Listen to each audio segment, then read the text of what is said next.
Kristus. Yesus memilih kita sebagai murid-muridnya, sebagaimana Dia memilih ke-12 murid yang kemudian diutusnya. Dia pun mengutus kita dan menganugerahkan kuasa untuk melawan roh-roh jahat, melenyapkan segala penyakit dan kelemahan.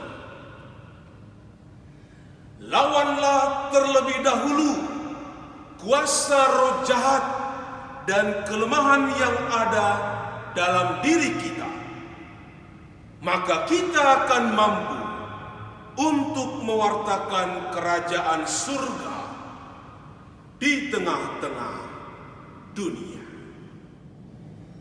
Dalam nama Bapa dan Putra dan Roh Kudus. Amin.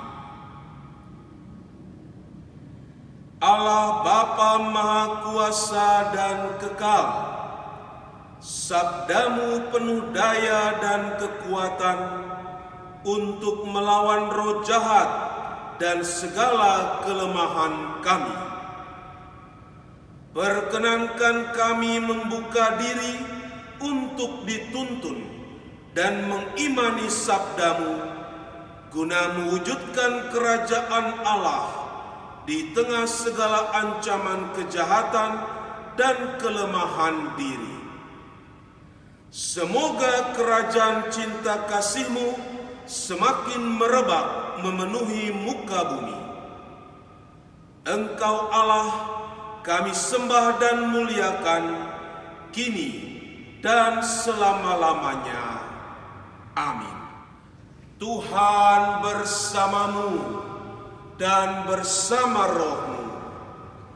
Inilah Injil Yesus Kristus menurut Matius. Dimuliakanlah Tuhan. Pada suatu hari, Yesus memanggil ke-12 muridnya dan memberi kuasa untuk mengusir roh-roh jahat dan melenyapkan segala penyakit serta segala kelemahan.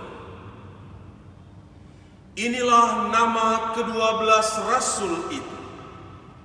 Pertama, Simon yang disebut Petrus dan Andreas saudaranya, Yakobus anak Zebedeus dan Yohanes saudaranya, Filipus dan Bartolomeus, Thomas dan Matius pemungut cukai, Yakobus anak Alfeus dan Tadeus, Simon orang Selot dan Yudas Iskariot yang mengkhianati Yesus. Ke-12 murid itu diutus oleh Yesus dan Ia berpesan kepada mereka, "Janganlah kalian menyimpang ke jalan bangsa lain atau masuk ke dalam kota Samaria, melainkan pergilah kepada domba-domba yang hilang dari umat Israel. Pergilah dan wartakanlah kerajaan surga sudah dekat." Demikianlah Injil Tuhan. Terpujilah Kristus.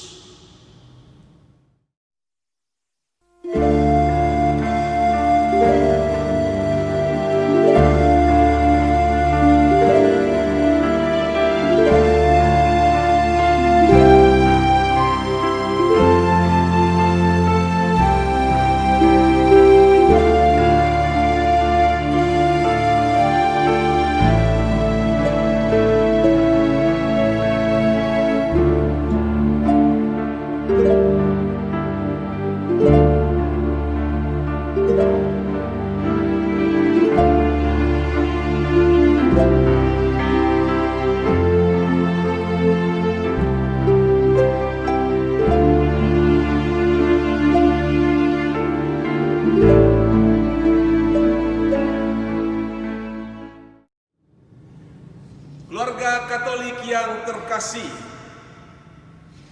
hari ini Yesus memilih ke-12 murid yang akan diutusnya. Panggilan dan pemilihan para murid dilatar belakangi rasa belas kasih Yesus kepada orang banyak yang seperti domba-domba tanpa gembala. Injil kemarin. Yesus ialah sang pemilik tuayan, pemilik domba. Maka dia mengirim atau mengutus para penuai dan juga gembala-gembala untuk kawanan dombanya. Para murid tidak boleh hanya meminta, tetapi harus melibatkan diri dalam penggembalaan bersama Yesus. Yesus melibatkan mereka di dalam menjalankan kerasulannya. Pelayanan tidak hanya dilakukan oleh Yesus, melainkan juga oleh para muridnya. Kita menyebut diri sebagai murid Yesus, maka kita menjadi rekan atau partner karya pelayanan Yesus. Sebelum diutusnya, para murid diberi segala kuasa yang dimiliki oleh Yesus sendiri, yaitu kuasa mengusir roh jahat, melenyapkan penyakit dan kelemahan. Setelah mereka menerima kuasa-kuasa itu, mereka pun diutusnya kepada domba-domba yang hilang dari umat Israel. Mengapa hanya kepada domba-domba yang hilang dari umat Israel? Barangkali ini merupakan perutusan yang memang aslinya diberikan oleh Yesus, karena senyatanya saat itu pelayanan Yesus masih terbatas di kalangan orang Israel saja. Setelah orang Gadara menolak kehadiran dan kedatangannya, Yesus segera kembali ke daerahnya dan menyadari perutusannya bagi orang-orang Israel. Yesus akan dengan tegas mengatakan hal itu kepada wanita dari Kanaan yang meminta pertolongan dari dirinya. Aku diutus hanya kepada domba-domba yang hilang dari umat Israel. Matius bab 15 ayat 24. Yesus memberi kuasa untuk mengusir roh jahat, membuktikan bahwa realitas kuasa jahat itu ada dan menjadi penghalang utama bagi meluasnya kerajaan surga. Para murid tidak boleh lengah berhadapan dengan kuasa kejahatan.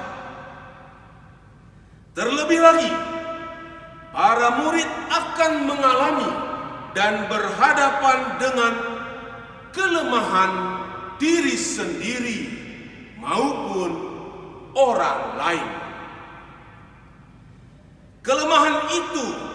menjadi nyata terjadi dalam sikap orang Israel yang hatinya licik, semakin memperbanyak mezbah-mezbah persembahan dan tugu penyembahan berhala. Salah satu bentuk kelemahan manusia ialah penyembahan berhala dalam segala wujud dan bentuknya. Hal itu datang kepada manusia karena manusia membiarkan dirinya dicobai oleh roh jahat. Kita wajib melawan kuasa roh jahat dan mengatasi kelemahan diri. Yesus sudah memberikan kuasa itu juga dalam sakramen baptis yang telah kita terima. Juga krisma dan sakramen-sakramen lainnya.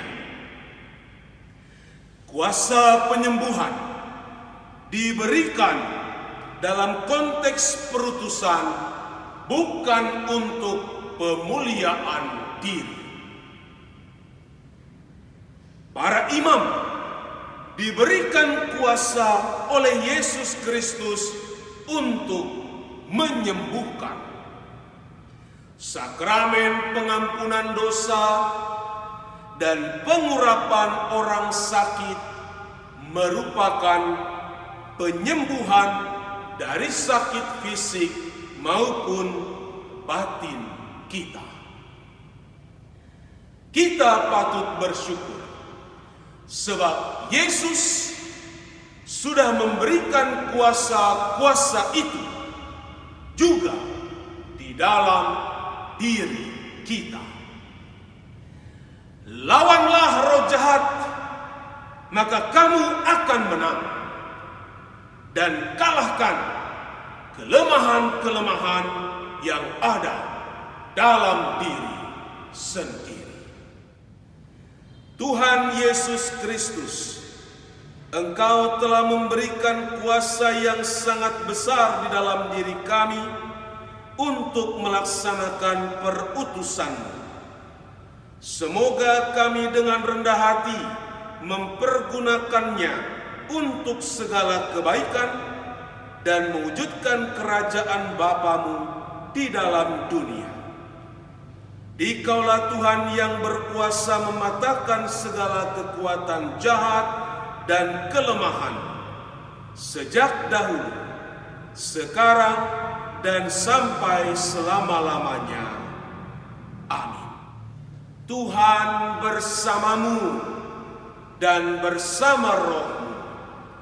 Semoga saudara-saudari yang telah diutusnya dan diberikan kuasa untuk melawan kuasa roh jahat senantiasa diberkati oleh Allah yang Maha Kuasa, Bapa dan Putra dan Roh Kudus. Amin.